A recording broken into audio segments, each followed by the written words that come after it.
नमस्कार दोस्तों, मैं बहुत बहुत स्वागत करता हूं आप सभी का एक बार फिर से हमारे आज के इस नए और काफ़ी अनोखे वीडियो में, जिसमें हम डिस्कस करने वाले हैं कि लोन सेटलमेंट किस प्रकार से किए जाते हैं। और वैसे व्यक्ति जो कि मल्टीपल लोन्स के शिकार हो चुके हैं और उनके कर्जे इतना ज़्यादा बढ़ चुके हैं कि अब लोन की टोटल आउटस्टैंडिंग पेमेंट करना उनके बस की बात नहीं है,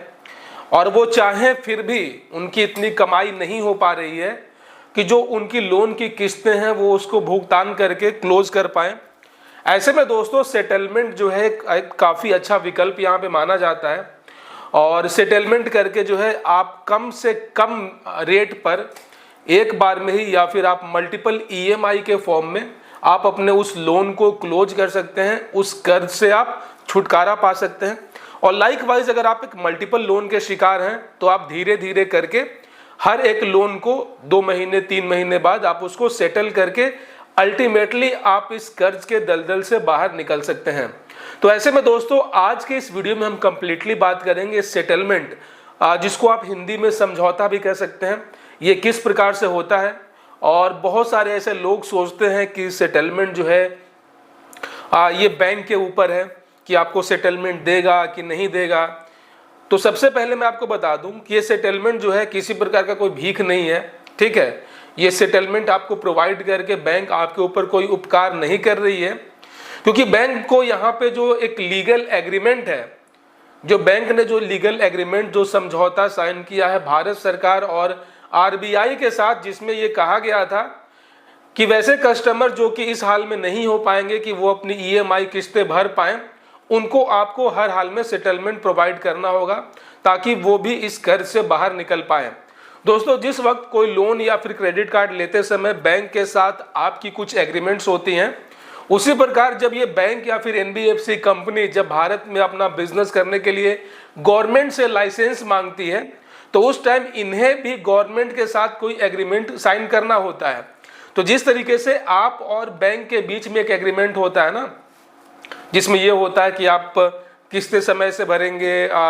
ठीक है, और अगर आप लेट करोगे तो आपको ये चार्जेस लगेंगे, ये पेनाल्टीज लगेंगे, जो कि सारा डिटेल होता है उस एग्रीमेंट में। तो ठीक एक वैसा ही एग्रीमेंट ये बैंक और एनबीएफसी कंपनी भी साइन करती है गवर्नमेंट और आरबीआई, जो कि रिजर्व बैंक ऑफ इंडिया होता है, इसके साथ, जिसमें ये सारे टर्म्स और कंडीशंस पहले से ही मौजूद हैं। क्योंकि गवर्नमेंट भी ये जानती है कि अगर 100 लोग लोन ले रहे हैं तो इसमें से 10-12 लोग ऐसे होंगे ही जिनका आगे जाके कुछ आर्थिक स्थिति खराब होगा, कुछ ना कुछ इनके साथ ऐसा फाइनेंशियल प्रॉब्लम होगा जिसके कारण ये लोन की रीपेमेंट नहीं कर पाएंगे। अब लोन की रीपेमेंट नहीं कर पाएंगे इसका ये मतलब तो हुआ नहीं कि हाँ भाई उनके ऊपर कोई कानूनी कार्रवाई कर दी जाए, उनको जेल भेज दिया जाए, है ना, क्योंकि उन्हें भी एक सम्मानपूर्वक जीवन जीने का अधिकार है। और एटलीस्ट गवर्नमेंट ये जानती है कि आखिर ये तो है हमारे वोटर ही। अगर 100 में 10 लोग, ठीक है, 1000 में, लाखों में 1000 लोग, करोड़ों में 1 लाख लोग अगर इस सिचुएशन में फंसते हैं तो कहीं ना कहीं आगे जाकर उनका ये जो पब्लिक है ये उनको वोट नहीं देगी, क्योंकि यहाँ पे थोड़ा सा वोट बैंक का भी राजनीति होता है। तो ऐसे में ही अगर बैंक किसी 100 लोगों को लोन देती है और वो जो 90 लोग जो टाइमली अपना पेमेंट कर रहे हैं, तो उन 90 लोगों से जो कमाई हुई है वो ऑलरेडी इतनी बैंकों को कमाई हो चुकी है उन 90 लोगों से, जिसके बिहाफ पे ये 10 लोग जो कि डिफॉल्ट हो रहे हैं, इनको सेटलमेंट प्रोवाइड करके जो है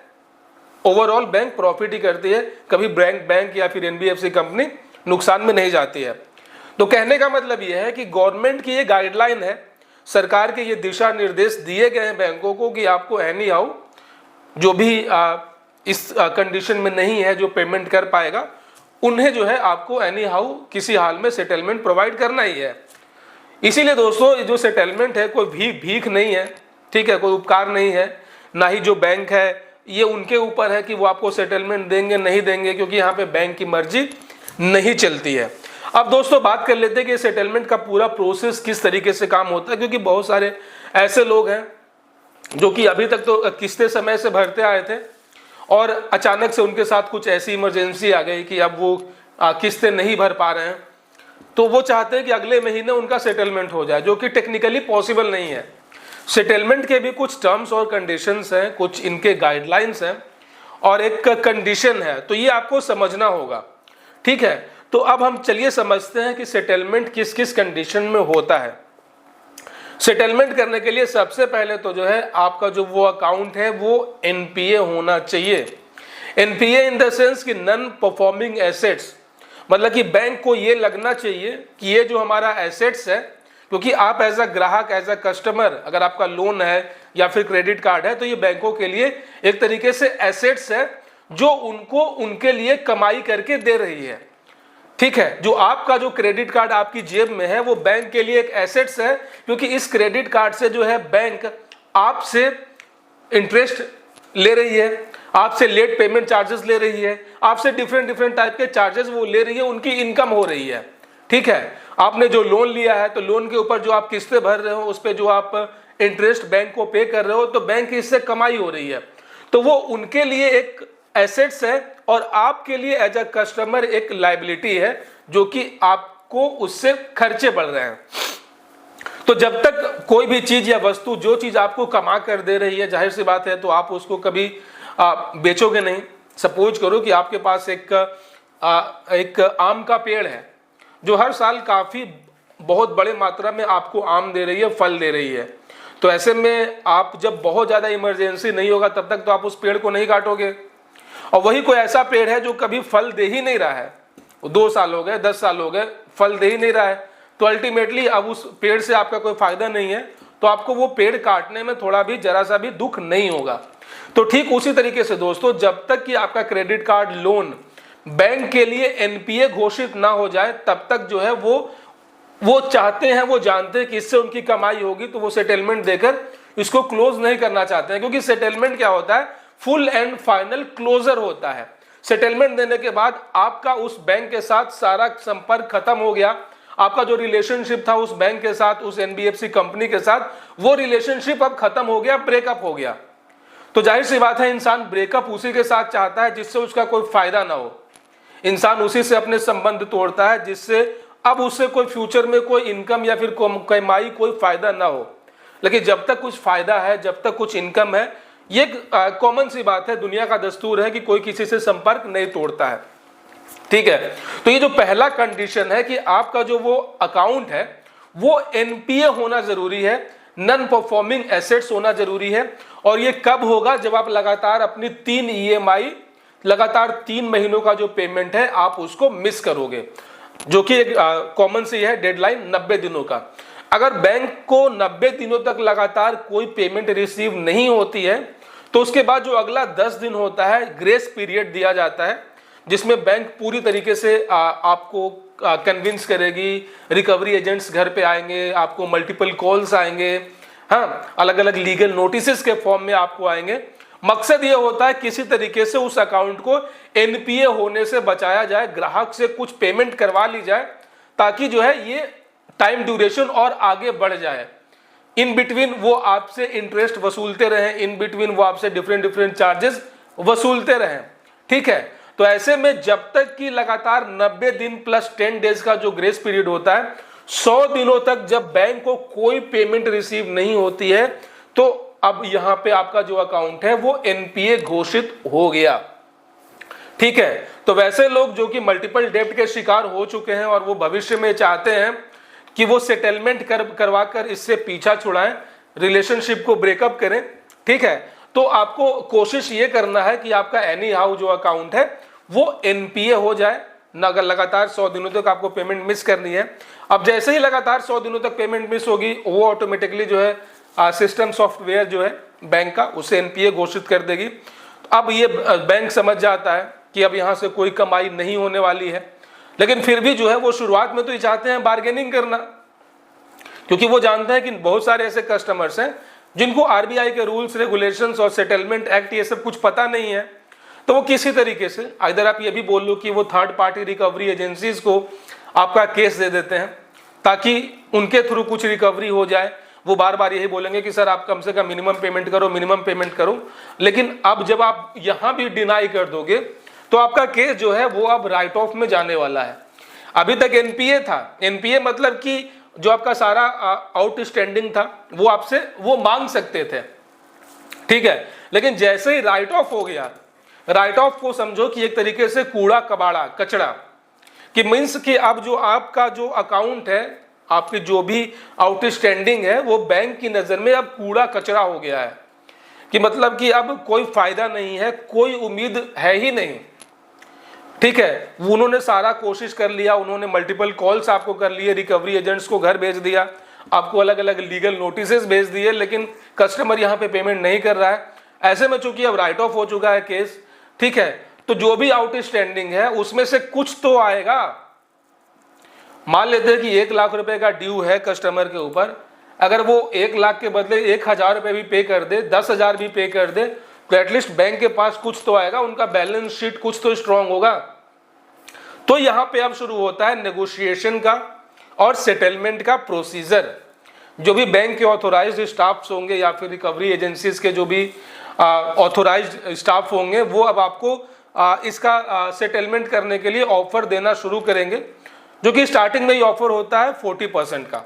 मीन्स कि अगर आपका 1 लाख रुपए का आउटस्टैंडिंग है टोटल, तो आपको 40,000 रुपए, जो कि स्टार्टिंग होता है, ये आपको ऑफर देंगे कि सर अब आप किसी तरीके से आप इसको क्लोज कर लो, पीछा छुड़ाओ यहाँ से।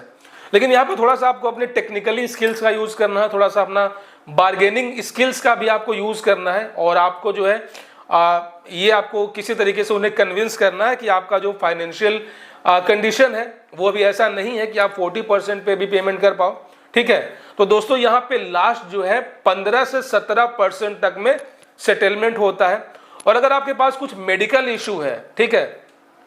अगर वाकई में अगर आप कुछ मेडिकल इशू फेस कर रहे हो जिसमें काफी पैसे खर्च हो गए हैं, तो आप उस मेडिकल जो अभी आपका प्रोसीजर था, जो आप मेडिकल के आपके जो डॉक्यूमेंट्स हैं, उसके बेसिस पे आप 10%, 5% तक पे भी आप सेटलमेंट ले सकते हो। ठीक है, तो इस तरीके से ये सेटलमेंट का प्रोसीजर होता है। ठीक है, तो लास्ट में बार्गेनिंग करते करते आपको 15 से 20%, जो कि एक आइडियल एक कह सकते हैं सेटलमेंट का एक नंबर होता है। ठीक है, तो 15 से 20% में आइदर आप वन शॉट में क्लियर कर दो, या आप उसे डिफरेंट EMI में बनवा सकते हो, ताकि एक ही बार आपके ऊपर बर्डन ना पड़े, आप मल्टीपल EMI में आप उसका पेमेंट करके जो है अपना जो केस है जो राइट ऑफ हो चुका है इसका सेटलमेंट कर सकूं। और जैसे ही आपका सेटलमेंट सक्सेसफुल हो जाएगा, आपको सेटलमेंट लेटर मिल जाएगा, आप पेमेंट कर दोगे, उसके बाद ऑलमोस्ट 40 to 45 डेज के अंदर अंदर जो है आपको आपका NOC मिल जाएगा। मतलब कि अब आपका जो सारा केस है वो खत्म हो चुका है, आपके पास अब नो ऑब्जेक्शन सर्टिफिकेट मिल चुका है। तो ऐसे में दोस्तों आपको थोड़ा सा ये ध्यान रखना है कि जब भी आपको सेटलमेंट के लिए कॉल आए, ठीक है, तो आपको स्टार्टिंग में जो है एग्री नहीं होना है।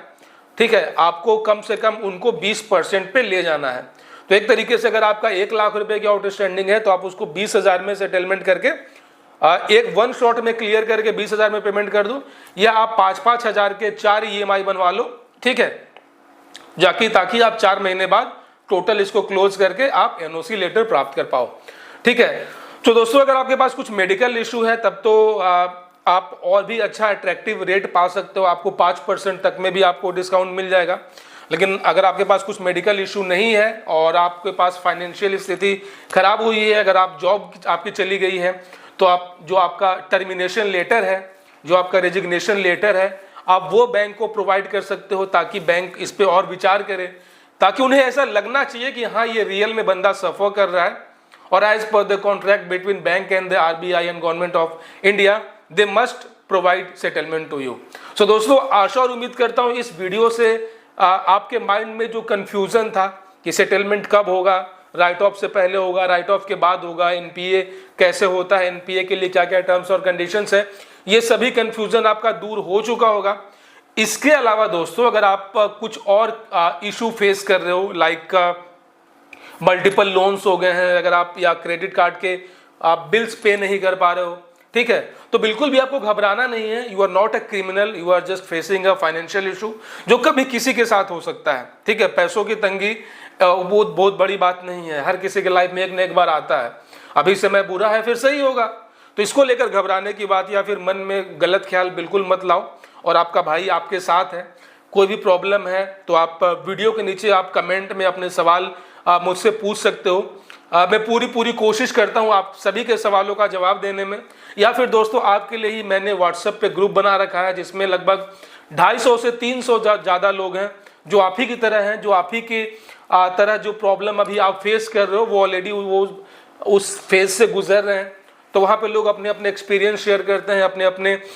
जो प्रॉब्लम्स है उनका शेयर करते हैं और आपस में एक अच्छा वातावरण है वहाँ पे, वो हैंड टू हैंड सॉल्यूशन वहाँ पे उनको मिल जाता है। तो फटाफट आप हमारे व्हाट्सएप ग्रुप पे ज्वाइन हो जाओ और वीडियो को लाइक तो करना ही है। और अगर आप चैनल पे पहली बार आए हैं, चैनल को सब्सक्राइब कर देना, नोटिफिकेशन बिल भी ऑन कर देना, ताकि अगली बार जब मैं कोई नया और इससे भी ज़्यादा और बेहतरीन वीडियो लेकर आऊँ तो आप उसे मिस ना कर सको। अब तक बहुत सारा ख्याल रखना,